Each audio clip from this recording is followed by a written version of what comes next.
Ang intense ng mga kaganapan ngayon sa abot kamay na pangarap sapagkat malalaman na ni Doc Robert kung nasaan ang kanyang amang si Lolo Pepe at kung anong nangyayari sa kanya.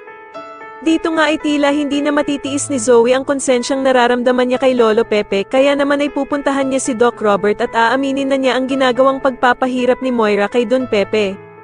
Samantala matapos sabihan ni Giselle ng kung ano-ano ang peking mag-ina ni Doc Robert ay mapupuno naman ito at sa sobrang galit nga ay mauungkat nga niya ang nakaraan ni Giselle.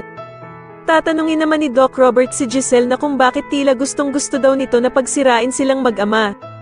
Dagdag pa nga niya na wala naman daw kasi talagang pakialam si Giselle na magkasira sila ng anak niyang si Zoe dahil maging sariling anak nga daw ni Giselle ay pinabayaan niya. Hindi naman kakayanin ni Giselle ang mga sinabi ni Doc Robert at sa sobrang inis nga niya ay masasampal niya ito ng malakas. Samantala ay bigla namang babalik na sa Apex ang mag-inang Zoe at Moira at makikita nga sila ni Doc Robert. Kaya naman ay agad niyang susugudan si Zoe at pilit niya nga itong tatanungin kung meron ba daw itong alam sa pagkawala ng kanyang Lolo Pepe at halos magmakaawa na nga si Doc Robert na aminin na daw ito ni Zoe.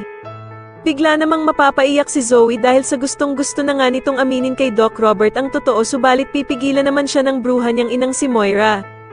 Hindi naman na makakapagpigil itong si Giselle at sisigawan niya si Zoe na kailangan na nga daw nitong sabihin ang totoo kung nasaan talaga ang ama niyang si Lolo Pepe. Sa kabilang banda naman ay hindi talaga titigilan ni Doc Carlos itong si Annalyn at sasabihin nito na hindi naman daw talaga paghahanap kay Lolo Pepe ang gusto niyang gawin kundi ang palabasin na masama si Zoe. Samantala ay pipilitin naman ni Lynette na magstay sila Harry at Regan sa kanyang bahay para mahirapan kumilos ang mga tauhan ni Moira.